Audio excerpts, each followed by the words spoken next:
All right, so in several videos, I've been talking about .NET Aspire and talking about like one of the default projects for creating a new version of it, or for creating a new application from Aspire. Um, the main template that includes like the API, the app host, the web front end that I think a lot of people generally use when they're starting off. It also includes this project called ServiceDefaults, which is kind of a common library that includes a number of things to kind of get you started with your .NET Aspire app, and it's by no means necessary or required for creating an Aspire application. Um, but it's there as part of the template, and most of the time I just kind of skip over it and I don't talk about really what's in it at all. Um, but this time I want to kind of delve into some of the things that they include in there as part of that default template project and really how those things can really help you with your Aspire application. So what it includes is this one file called extensions.cs, and it's just kind of like a starting point that you can use for uh, uh, some common logic and common code that you can use across several of your other projects. And it's got some great stuff that's in there to help you and to get your application up and running quickly. But I want to talk about what they include in that default file in that default project. So kind of and they throw in some commentary here. It says, adds common .NET Aspire services like service discovery, resilience, health checks, and open telemetry. So I want to kind of go through each of those one at a time just to demonstrate the things that are included in there. So one of the things that includes is this add service defaults, and this is kind of the piece that gives you everything else all together. And when you go in here and you look at your app host file, and you'll see some of the things that are included here, like with HTTP health check, with external HTTP endpoints, and with, again, HTTP health check. Those come from this uh, add service defaults, or sorry, from this common library here. Uh, the add service defaults you actually will see in your program.cs over here. And here's the web front end, and here's the API, builder.add service defaults. So it includes those two things, or includes that for both of those. And if we kind of look at what it includes here, so one of the things that it does is it sets up open telemetry. So this is the logging standard these days. Most of the logging applications that are out there, like App Insights or any of the other third party logging services that are out there, support open telemetry now. It is the standard for the industry these days, not just for .NET applications, but for any other really application. They've come up with this open standard that pretty much everybody supports for logging information for applications. Um, and .NET Core fully supports it now. Uh, with this configure open telemetry piece here, and it works. With your .NET Aspire application, it works with App Insights. If you look down here further, um, here we go. Uh, Azure Monitor. Sorry, that was the other one that I was trying to think of. If you don't want to use App Insights, you can use it with Azure Monitor. But it includes all that just like out of the box as part of .NET for your logging, and it makes logging and keeping track of your information and analyzing it a whole lot easier because it's a defined standard. There's a lot of packages and libraries out there that support it now, and things like that. The add default health checks, and that actually is there we go. Another function that's down in here. Basically, it adds this add health checks. And this is basically, you only should be using it generally in the local, debugging of your application. Uh, there are security concerns with, making that exposed in a non-development environment. And again, this one that's actually down here. Um, is this add default health or add map default endpoints that this gets added to web application by default. So there are ways to make that secure in a production environment, but um, it's just one of those things that it puts in there just to make sure that your application is up and running. And the app host, when you run it, that's how it knows the application is up and running and ready to receive commands, ready to be hit. Um, Add service discovery. This allows you to uh, implement dynamic service discovery in .NET applications. Um, and it allows you to not have to hard code things like HTTP endpoints, the URLs, the IP addresses, things like that. You don't have to hard code any of that as part of your um,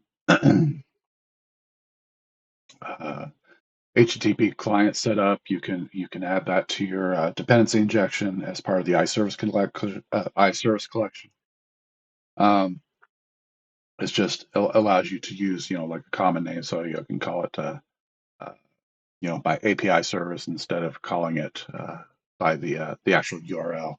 You don't have to configure that. You can just put it in like your app settings.json or one of your other configuration files, and just use a substitution name in the code so that you don't have to recode it for each of your environments when you're deploying.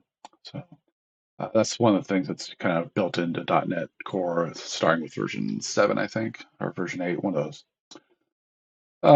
This configure default client or HTTP client defaults. So one of the things that it does is it adds the standard resilience handler, which is also fairly new into .NET Core.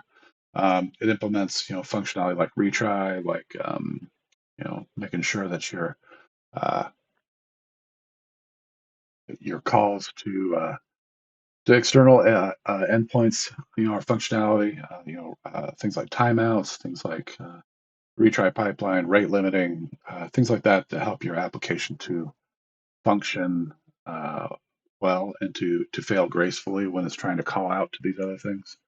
Um, and that's one of the things. This is why it adds it to the web API. Where is it here? Or actually, I think it's in the app host where it adds that in. Yeah, with the external HTTP endpoints. Um, oh no, sorry, it includes it in both, um, but that does the same kinds of things like you would use like a library like Poly for. That kind of has those kind of built into .NET Core 8 now. And then Service Discovery again, it's adding that same functionality and being able to set up your HTTP client applications much easier. Um, then one of the things it puts in here is so if you want to make sure that it's only using SSL connections, then you can set that in here, but you would just uncomment that. So it includes several things like that so that you can do that. As far as like the resilience handler, it just basically does everything with the default settings. And I don't recall what all those are off the top of my head, but you can uh, change that. You change the options yourself here. So if you want to do like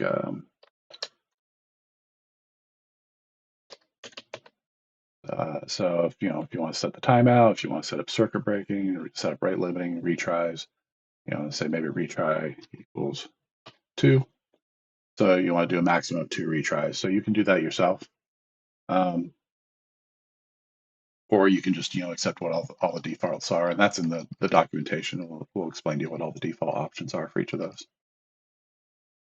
As far as like the open telemetry, this basically is just setting up all that for you. For instance, core instrumentation, client instrumentation, runtime instrumentation, things like that. Adding tracing, and it's adding all these things in here so that when you run the application, you get all that from your app host dashboard as well.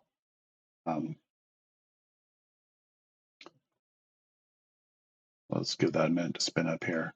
I've demonstrated this in a bunch of the other videos, but it's good to kind of look at that stuff again.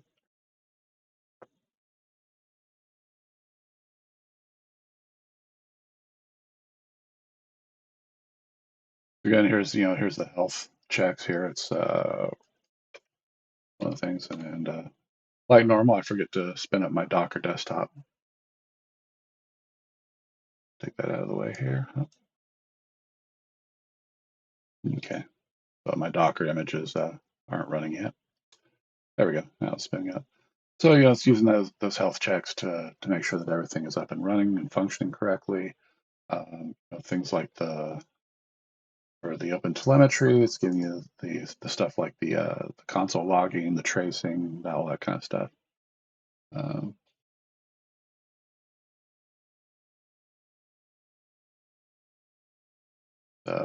all that, yeah, here comes our console logging.